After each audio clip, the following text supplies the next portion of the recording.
कैसे हो प्यारे बच्चों। आज हम आपके लिए लेकर के आए हैं production in fungus. Last time तक अपन लोगों ने बेटा डिस्कस कर लिया था कि फंगस की जनरल कैरेक्टरिस्टिक्स क्या है, फंगस का बॉडी स्ट्रक्चर कैसा है, वो किस तरह के पार्ट में या वो किस तरह से अपनी लाइफ सर्वाइव कर रहे हैं, उनका न्यूट्रिशनल सिस्टम क्या है, उनका रेस्पिरेशन सिस्टम क्या है, उनका एक लाइफ स्टाइल पूरा अपन ने एक ओवरऑल फॉर्म में स्टडी कर लिया था। चलिए बेटा आज अब अपन स्टार्ट करेंगे रिप्रोडक्शन इन फंगस। ठीक है, रिप्रोडक्शन इन फंगस को जैसा कि हमने आपको लास्ट लेक्चर में ही हमने बेटा आपको बता रखा था कि रिप्रोडक्शन हमको फंगस में थोड़ा सा डीप में पढ़ना है, थोड़ा सा डेप्थ में लेके जाएंगे, थोड़ा सा डिटेल में लेके जाएंगे और बिल्कुल यहाँ पे हमें जैसे कि अभी तक की चीजें मिलती थी कि लाइक किंगडम प्रोटिस्टा में, किंगडम मोनेरा में इस एक्चुअल रिप्रोडक्शन या इस एक्चुअल रिप्रोडक्शन की कुछ बेसिक सी मेथड हुआ करती थी जो कि ऑलमोस्ट सिमिलर चलती थी। यहाँ पे बिल्कुल डिफरेंट मेथड यहाँ पे हमें देखने के लिए मिलेगी। यहाँ पे हमें थोड़ा सा वास्ट वैरायटी देखने को मिलेगी क्योंकि डिफरेंट कैटेगरी होती है फंगस में, डिफरेंट तरह के ऑर्गेनिजम्स यहाँ हमें देखने को मिलते हैं, तो इसलिए हमें यहाँ पे डिफरेंट तरीके की मेथड्स भी देखने को मिलेंगे। थोड़ा सा डीप में अपन लेकर चलेंगे।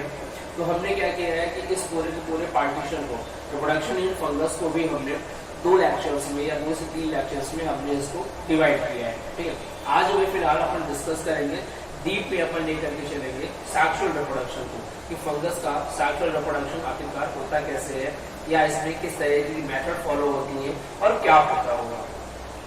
तो स्पेशली अगर अपन बात करें, देखो रिप्रोडक्शन की अपन बात कर रहे हैं, इट मींस द प्रोसेस और the capability of producing young ones, है ना, यंग ऑर्गेनिज्म को या उनके ऑफस्प्रिंग्स को या प्रोजेनी को प्रोड्यूस करने की जो प्रोसेस होगी उस प्रोसेस को अपन ने रिप्रोडक्शन का नाम दिया है। 3 मेथड से ये ऑलमोस्ट तरीके से कंप्लीट होती है, सेक्सुअल रिप्रोडक्शन, सेक्सुअल रिप्रोडक्शन और वेजिटेटिव रिप्रोडक्शन। देखो सेक्सुअल रिप्रोडक्शन पे जहाँ पे अपन बात करें कि डेफिनेटली यहाँ पे दो पॉइंट तो बहुत ही कॉमन तरीके से होने चाहिए। पहला तो ये यहाँ पे 2 मेंबर्स की, 2 इंडिविजुअल्स की, 2 पैरेंटल ऑर्गेनिज्म की या 2 स्पेशल सेल्स जिसको कि अपन ने गैमेट बोला है, उनकी यहाँ पे नीड होनी चाहिए। नीड होगी, डेफिनेटली नीड होगी। दूसरा, जेनेटिक मटेरियल का एक्सचेंज होना चाहिए। जेनेटिक मटेरियल आगे चल करके जो ऑफ स्प्रिंग्स बनी है उसमें मिक्स वैरायटी का जेनेटिक मटेरियल आना चाहिए। मतलब पैरेंटल जनरेशन में दोनों जनरेशन का, मेल और फीमेल, मेल गैमेट का भी न्यूक्लियस जाएगा, फीमेल गैमेट का भी न्यूक्लियस वहां पे आपस में टेक पार्ट करेंगे और डेफिनेटली फिर उसके बाद उनका जो क्रोमैटिक नेटवर्क है वो वहां पे मिक्सअप होगा। आप डायरेक्टली आप कह सकते हैं कि वहां पे डीएनए की मिक्सिंग होगी। ऑफ एक्सप्रेस में ये मिक्सिंग अपनों को देखने को मिल सकती है ना।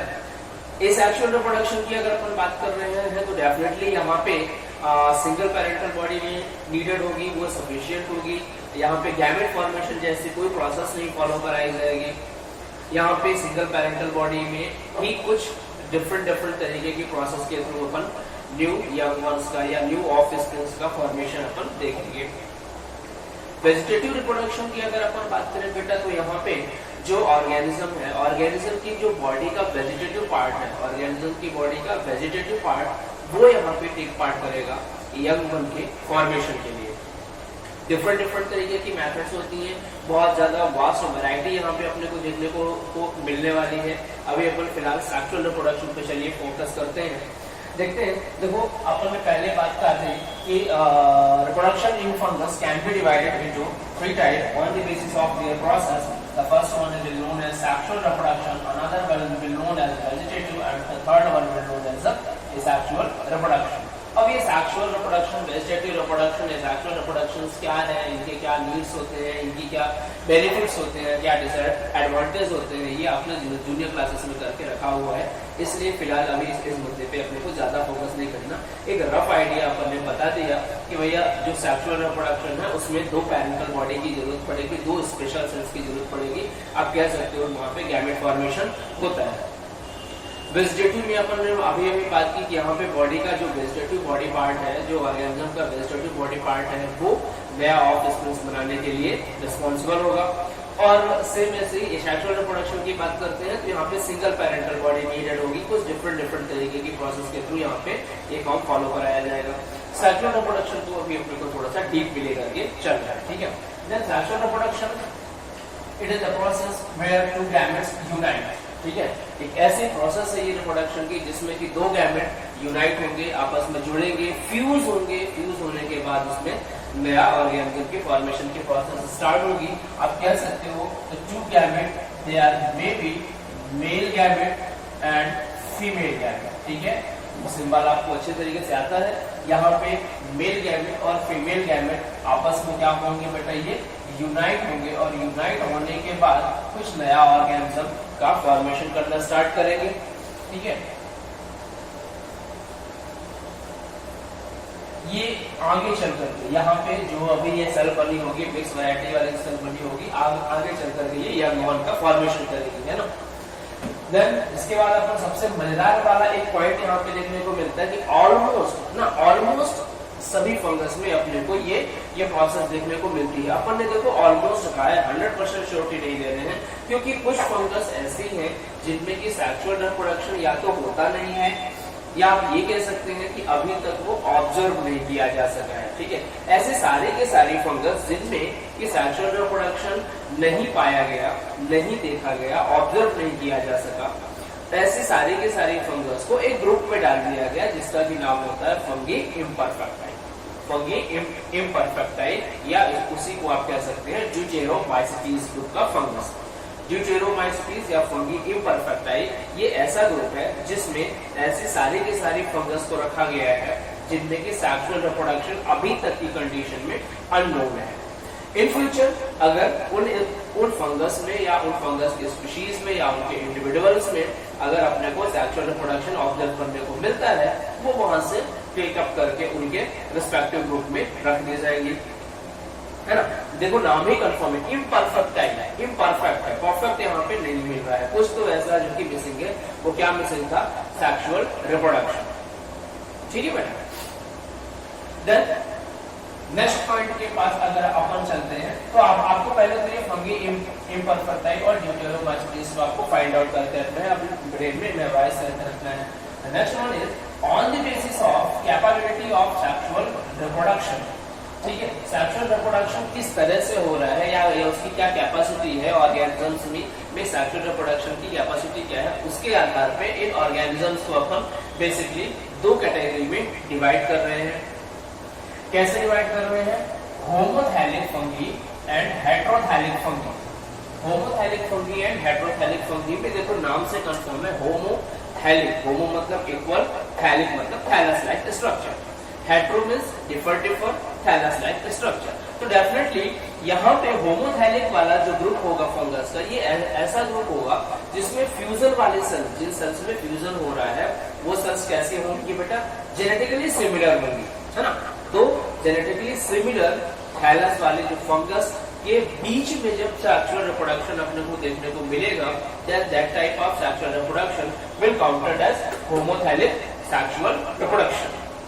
While when the sexual reproduction observed in genetically different fungus body,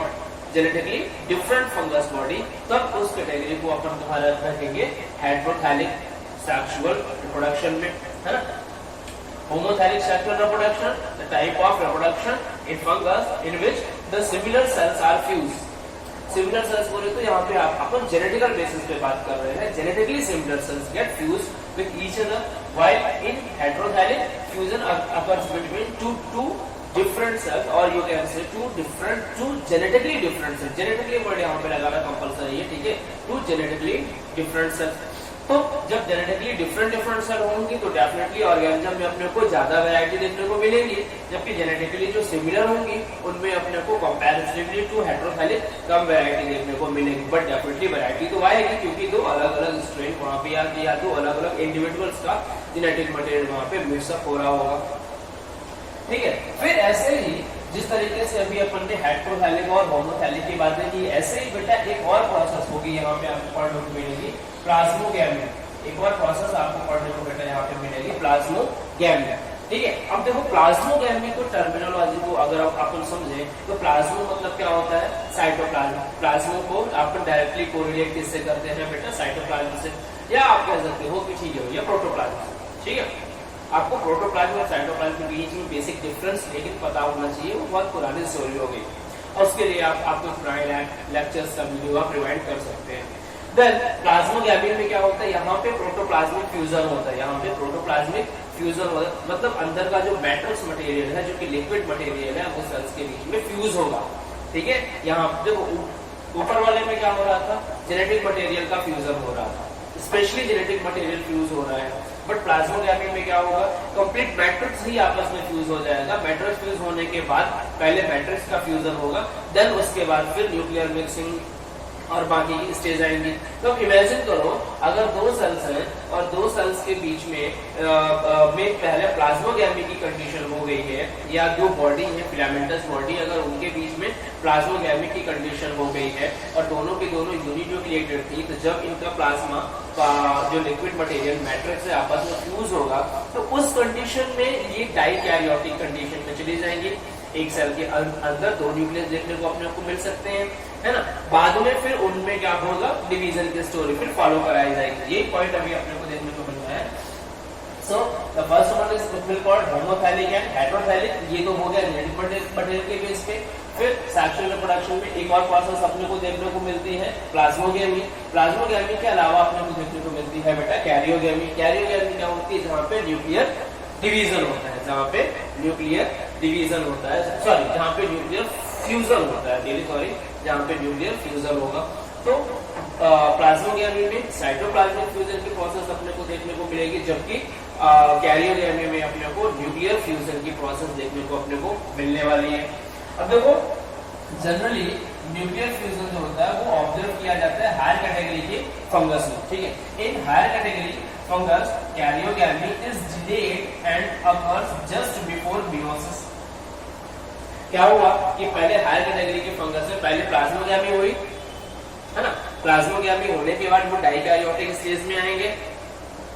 दो न्यूक्लियस है वहां पे, अब एक ही सेल में वहां पे दो न्यूक्लियस है, मतलब पहले प्लाज्मोग्यामी फॉलो हो रही है, देन फिर कैरियोग्यामी फॉलो हो रही है। तो प्लाज्मोग्यामी हो गई, उसके उनका मैट्रिक्स आपस में फ्यूज हो गया, देन उसके बाद एक सेल में दो न्यूक्लियस कंडीशन रेडी हो गई।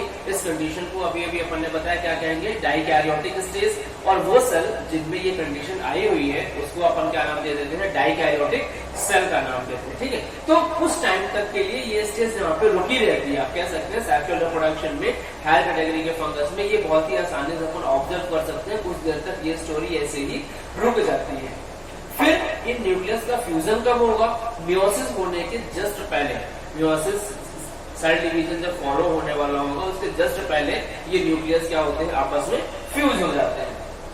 ठीक है, उसी स्टेज के बारे में अपने को बताया गया है। In the higher category fungus karyogamy is delayed and occurs just before meiosis and the stage between plasmogamy and karyogamy is called dikaryotic stage, and the cell in which dikaryotic stage can be observed, the cell will known as dikaryotic cell. ठीक है, dikaryotic stage कौन सी, इसको memorise करके रखना है अपने को। Dikaryotic condition पूछा जाता है किस फंगस में मिलता है, तो बेटा जितनी भी हायर कैटेगरी की फंगस है उनमें देखने को अपने को ये मिलेगा। कंडीशन क्या होती है, डाइकैरियोटिक होने के लिए पहले प्लाज्मोग्यामी होनी चाहिए, देन उसमें डाइकैरियोटिक स्टेज आएगी, देन फिर उसमें कैरियोग्यामी फिर फॉलो कराई जाएगी। ठीक है, तो यहाँ पे N+N का फ्यूजन देखने को मिलता है। फॉर एग्जाम्पल चलिए अगर अपन बात करते हैं हमारे एक फंगस की बॉडी ये हो गई, फ्लैगेलेटेड ट्यूबुलर स्ट्रक्चर इसका फिलामेंटस, दूसरे इसकी बॉडी ये वाली हो गई। ठीक है, ये दोनों के दोनों फिलामेंट्स आपस में जुड़े हुए हैं। तो अगले अब यहाँ पे ये इनका मैट्रिक्स वाला पोर्शन हो गया और ये इनका न्यूक्लियस अपने को देखने को मिल रहा है। अगले स्टेज में क्या हो जाएगा, ये कुछ इस तरीके से अपने को फ्यूजन की कंडीशन देखने को अपने को मिलने लगती है, कुछ इस तरीके। यहाँ से इनका जो वॉल मटेरियल था वो डिसॉल्व हो गया और अब इनका मैट्रिक्स इस तरीके से आपस में क्या हो जाएगा, मिल गया।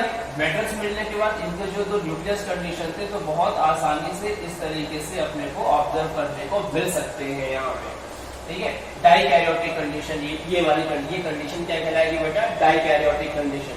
एंड देन आफ्टर जब मियोसिस होने वाली होगी तो फिर ये दोनों के न्यूक्लियस आपस में फ्यूज हो जाएंगे, ठीक है बेटा। इस पॉइंट को आपको मेमोराइज करके रखना है। Well, the fungus causes in this stage complete its life cycle in 3 phases।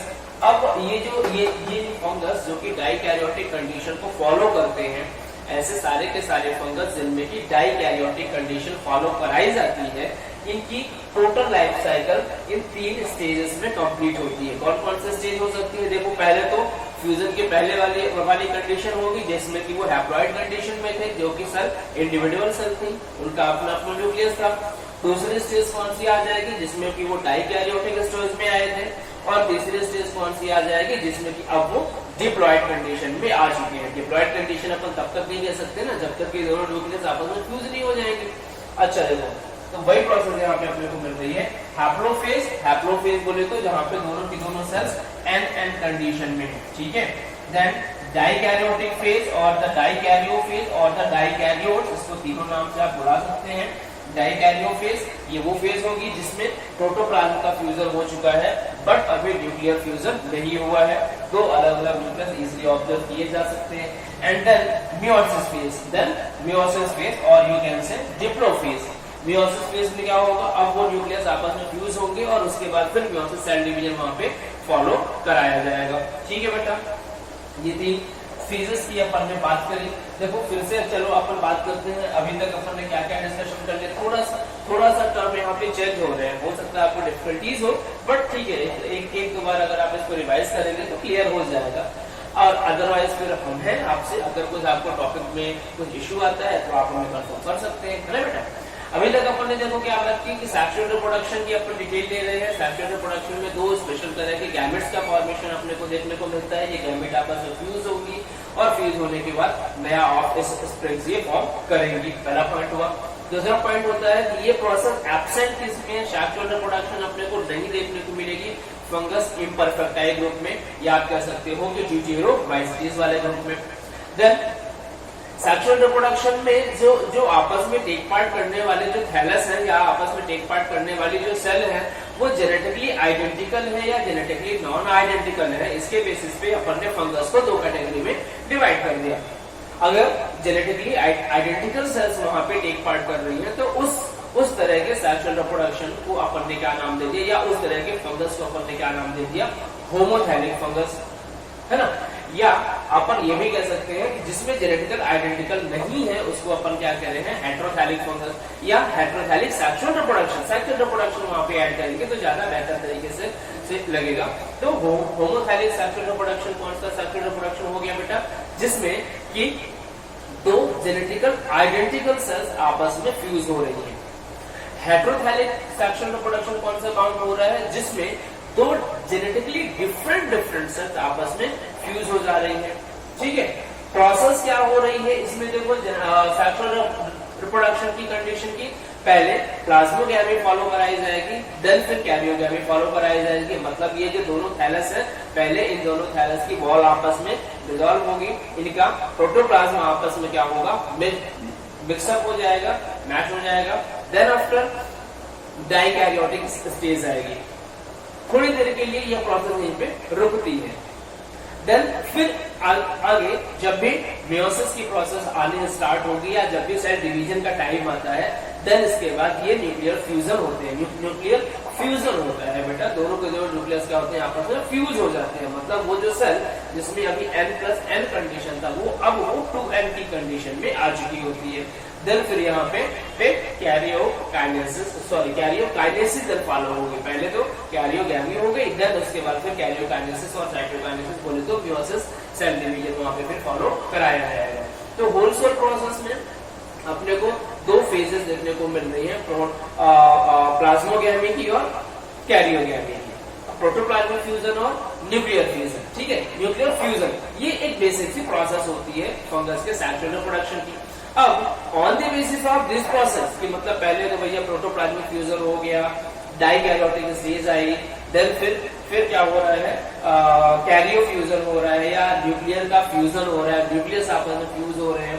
इनके आधार पे अपन कह सकते हैं कि हमारा जो फंगस होता है ये लगभग 3 स्टेज में या 3 फेज में अपना लाइफ साइकिल कंप्लीट करता है। ठीक है, पहला क्या हो गया बेटा हैप्लोफेज, जिसमें कि दोनों के दोनों सेल अलग अलग है, अलग अलग न्यूक्लियस उनके एन कंडीशन के सेल्स हैं। दूसरी क्या हो जाएगी डाइकैरियोटिक फेज, मतलब N प्लस N की कंडीशन आ जाएगी। और थर्ड क्या हो जाएगी डिप्लोफेज या मियोसिस फेज, जिसमें कि अब दोनों न्यूक्लियस आपस में फ्यूज हो चुके हैं और अब मियोसिस का फॉलो वहां पे किया जा रहा है या मियोसिस का प्रोसेस वहां पे फॉलो किया जा रहा है। ठीक है बेटा, अच्छा देखते हैं अब एक यहाँ पे एक इंपॉर्टेंट पॉइंट देखने को मिलता है, fungus show progressive reduction in sexuality. Fungus में अपने को प्रोग्रेसिव रिडक्शन देखने को मिलता है इनके सेक्सुअलिटी में। ये पॉइंट्स आपको याद रखना है, ये स्टेटमेंट कई बार एज इट इज भी पूछा गया है। टाइप्स की बात करते हैं बेटा कि इन ऑर्गेनिज्म में सेक्सुअल रिप्रोडक्शन कितने तरह का हो सकता है, तो डेफिनेटली देखो इन ऑर्गेनिज्म में सेक्सुअल रिप्रोडक्शन अपने को कुछ ये डिफरेंट मेथड यहाँ पे देखने को मिलती है। लाइकवाइज प्लाज्मोगैमेटिक पॉपुलेशन, ठीक है, सॉरी दैट इज प्लानोगैमेटिक, ठीक है, planogametic population. Another one is gametangial contact, another one is gametangial population, another one is spermatogamy and the last one will be somatogamy। ये 5 प्रोसेस है, प्रोसेसेस पहले अपने को recall करनी पड़ेगी। प्लानोगैमेटिक पॉपुलेशन, गैमेटेंजियल कांटेक्ट, गैमेटेंजियल पॉपुलेशन, स्पर्मेटोगैमी एंड सोमेटोगैमी। ज्यादा कुछ डिफरेंट नहीं है। देखो प्लानोगैमेटिक पॉपुलेशन, ठीक है, प्लानोगैमेटिक पॉपुलेशन, जरा हमारे साथ ही बोलिएगा प्लानोगैमेटिक पॉपुलेशन, गैमेटेंजियल कांटेक्ट, गैमेटेंजियल पॉपुलेशन, स्पर्मेटोगैमी, सोमेटोगैमी। ठीक है, सिंपल है ना। फिर रिकॉल करते हैं, प्लानोगैमेटिक पॉपुलेशन, गैमेटेंजियल कांटेक्ट, गैमेटेंजियल पॉपुलेशन, स्पर्मेटोगैमी, सोमेटोगैमी। यही 5 है। लास्ट वन टाइम और प्लानोगैमेटिक पॉपुलेशन, गैमेटेंजियल कांटेक्ट, गैमेटेंजियल पॉपुलेशन, स्पर्मेटोगैमी एंड सोमेटोगैमी। ये 5 स्टेप्स है या ये 5 प्रोसेस हैं जिनके थ्रू की फंगस में सेक्सुअल रिप्रोडक्शन अपने को देखने को मिलता है बेटा। चलिए बात करते हैं सबसे फर्स्ट की प्लानोगैमेटिक पॉपुलेशन की। देखो प्लानोगैमेटिक पॉपुलेशन में क्या क्या प्रोसेस फॉलो कराई जा रही होगी, देखते हैं। The fungus form flagellated gametes, ठीक है, यहाँ पे जो अभी फंगस पार्टिसिपेट करेंगे इनके जो गैमेट्स होंगे वो कैसे होंगे बेटा, ज्यादातर इनके गैमेट्स फ्लैजिलेटेड होते हैं। मैक्सिमम टाइम पे इनके गैमेट फ्लैजिलेटेड होते हैं। ये आपस में फ्यूज होंगे, फ्यूज होने के बाद ये क्या करेंगे, नया ऑफ स्पेस बनाने के प्रोसेस को ये फॉलो करेंगे। नया ऑफ स्पेस बनाने के प्रोसेस